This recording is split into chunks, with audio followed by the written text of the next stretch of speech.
باللہ من الشیطان الرجیم سورۃ الاحزاب آیت نمبر 26 بسم اللہ الرحمن الرحیم وَأَنزَلَ الَّذِينَ ظَاهَرُوهُم مِّنْ أَهْلِ الْكِتَابِ مِنْ سِيَاسِهِمْ،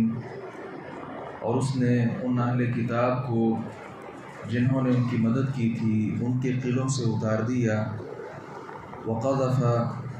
فِي قُلُوبِهِمُ الرُّعْبَ، اور ان کے دلوں میں رعب ڈال دیا، فَرِيقًا تَقْتُلُونَ، ایک گروہ تم قتل کرتے تھے، وَتَأْسِرُونَ فَرِيقًا، اور دوسرے گروہ کو تم قید کرتے تھے۔ اس آیت مبارکہ میں غزوہ احزاب کے اختتام کا تھوڑا سا وہ پس منظر ہے کہ اللہ رب العزت کی خاص مدد کے ساتھ جب قریش، بنو غطفان اور دیگر سارے قبیلے جو جتھا بن کر مدینے کی ریاست کو ختم کرنے آئے تھے، یہ سارے لوگ شکست کھا گئے، تو اس کے ساتھ ہی بظاہر یہ غزوہ تو ختم ہو چکا تھا، لیکن بنو قریظہ کے ساتھ جو یہودی قبیلہ تھا، اہل اسلام کے ساتھ ان کا معاہدہ تھا کہ اگر باہر سے کوئی آدمی بھی مدینہ پر حملہ کرے تو ہم سب مل کر اس کا مقابلہ کریں گے۔ لیکن ہوا یہ کہ بنو قریظہ جو یہودی لوگ تھے، انہوں نے پیغمبر علیہ السلام کا نہ صرف یہ کہ معاہدہ توڑا، بلکہ آپ صلی اللہ علیہ وسلم کی شان میں کچھ نازیبا الفاظ بھی کہے۔ آپ صلی اللہ علیہ وسلم کو جب اس کا علم ہوا تو آپ نے جناب سعد بن معاذ، سعد بن عبادہ اور ایک اور انصاری صحابی رسول کو تحقیق کے لیے بھیجا۔ انہوں نے جا کر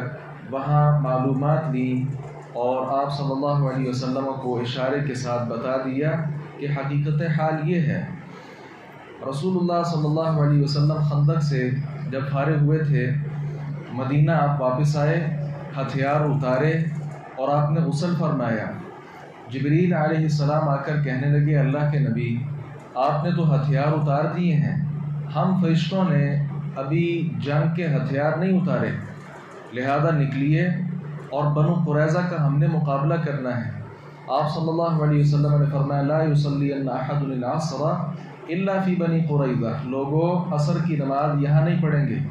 عصر کی نماز ہم جا کر بنو قریظہ میں پڑھیں گے۔ چنانچہ سب نے عصر کی نماز جا کر وہاں پڑھی اور ان کا محاصرہ کیا۔ یہ محاصرہ تقریباً 1 مہینہ کے قریب جاری رہا۔ پھر اس بات پر آمادہ ہو گئے جب انہوں نے دیکھا کہ ہم شکست خوردہ ہیں، انہوں نے ذکر کیا کہ سعد بن معاذ رضی اللہ عنہ ہمارے بارے جو فیصلہ کر دیں، ہم یہود کو فیصلہ قبول ہے۔ رسول اللہ صلی اللہ علیہ وسلم نے جناب سعد رضی اللہ عنہ، جن کو زخم بھی لگے تھے اور وہ اس وقت موت و حیات کی کشمکش تھے، لیکن آپ صلی اللہ علیہ وسلم کے پیغام پر وہ گدھے پر سوار ہو کر تشریف لائے، اور آپ صلی اللہ علیہ وسلم نے ان کی تشریف آوری پر ان کے قبیلہ انصار سے کہا تھا، قوموا الی سیدکم او خیرکم، اپنے سردار اور اپنے بہترین آدمی کا آگے بڑھ کر استقبال کرو۔ استقبال میں سیدھا کھڑا ہو جانا تعظیماً یہ گناہ ہے، لیکن کسی کا استقبال کرتے ہوئے چند قدم چل کر آگے ہو کر اس کو ویلکم کرنا یہ سنت ہے، اور یہ بڑے آدمی کا استقبال کرنا چاہیے۔ آپ صلی اللہ علیہ وسلم نے اس کی ترغیب دی۔ چنانچہ وہ جب تشریف لائے، آپ صلی اللہ علیہ وسلم نے فرمایا، ہؤلاء نزلوا علی حکمک، سعد یہ تمہارے فیصلے پر آمادہ ہو گئے ہیں، اب ان کے بارے فیصلہ کرو۔ جناب سعد رضی اللہ عنہ نے تاریخ ساز فیصلہ کیا اور فرمانے لگے، تقتل مقاتلتہم وتسبى ذراریہم، ان کے جو مرد ہیں جنگ کے قابل ہیں ان سب کو قتل کر دیا جائے، اور ان کی عورتیں، بچے، ان سب کو لونڈی اور غلام بنا لیا جائے۔ آپ صلی اللہ علیہ وسلم نے فرمایا، قضیت بحکم اللہ وربما قال بحکم الملک، نبی مکرم صلی اللہ علیہ وسلم نے فرمایا کہ سعد تمہارا یہ فیصلہ اللہ کا فیصلہ ہے، اللہ کے فیصلے کے مطابق تم نے فیصلہ کیا اور بہت ہی شاندار فیصلہ کیا۔ عطیہ قرظی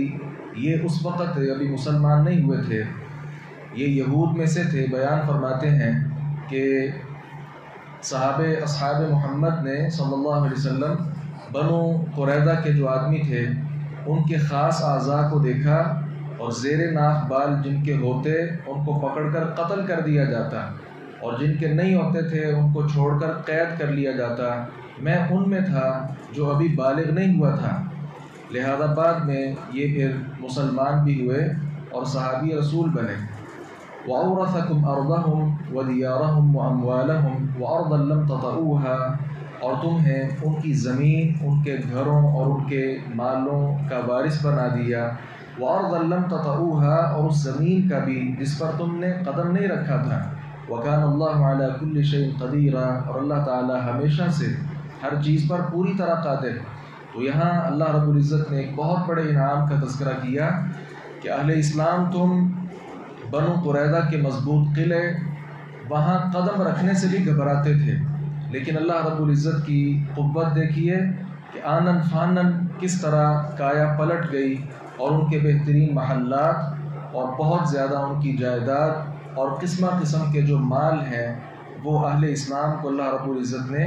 ان مالوں کا وارث بنا دیا۔ تو یہاں سے ہمیں دیکھنا چاہیے کہ جہاد میں اللہ رب العزت نے کس قدر خیر و برکت رکھی ہے۔